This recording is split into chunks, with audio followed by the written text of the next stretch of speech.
সারাদিন খুব টায়ার্ড ছিলাম, সারাদিন প্রচুর কাজের পর এই ফিরলাম। সারাদিন ক্লাস থাকে জানোই তোমরা, তো ফিরলাম আজকে।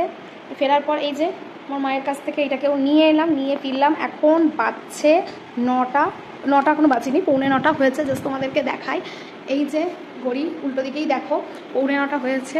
আর এসে রান্না করতে ইচ্ছা করছে না। এই যে ওকেও দেখাতে বলছে। আজকে একটু বাইরে থেকে খেলে কেমন হয়?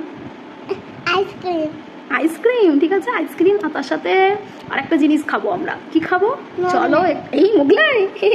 আচ্ছা ঠিক আছে, তাহলে তাই হোক, আজকে বেটুর কথাই হোক, আইসক্রিম আর মোগলাই। আজকে আর রান্না করতে এই গরমে ইচ্ছা করছে না। তো চলো আমার সাথে একটু রেডিটা হয়ে নি, দিয়ে চলো আমার সাথে, তোমাদেরকেও নিয়ে যাচ্ছে একদম গরমা গরম মোগলাই কিনতে আর আইসক্রিম কিনতে। এই রুমটাই জাস্ট একটুখানি সাজা গোজাটা করে নিই, দেখতেই পাচ্ছ।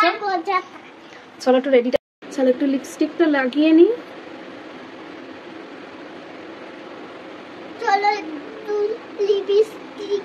আমার সাজ মানে তো এইরকমই, মোটামুটি চুল তো মাথায় রয়েছে, আর কিছু করবো না। একটু সামনেটা একটু ঠিক করে নিলাম, কারণ আর 9:45-টার সময় বুঝতেই পারছো ভালো লাগছে না।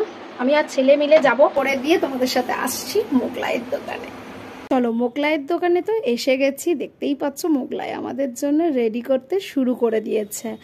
একদম মোগলাই পরোটা দেখেই জিভে জল চলে আসে। এই যে পুরো রেডি, এবার তেলের মধ্যে ছাপাং। অলরেডি একটা ভাত ছিলই, তারপরে আর একটা দিয়ে দিল। অনেক লাইন দেওয়ার পর পেলাম। এই যে বাড়িতে এসেই একদম স্টার্ট করে দিয়েছি খাওয়া দাওয়া। তো আগে সার্ভ করে নিই, দেখতেই পাচ্ছ মোগলাই আনতে গিয়ে কিন্তু চিকেন এগ চপটাও কিন্তু আনতে ভুলিনি। তো নিয়ে চলে এসে তার সাথে আলুর দম, স্যালাড আর সসের পাউচ দিয়ে দিয়েছে। চলো এবার খাওয়া যাক। জাস্ট অসাধারণ খেতে, এর কোনো তুলনাই হবে না। এরপর আমার পেটুর আইসক্রিম খাওয়াটা তো তোমাদেরকে দেখাতেই হবে। দারুণ টেস্টি, খাচ্ছে দেখো একদম ফাটা, যা পড়ে গেল সেই দেখে হাসি কি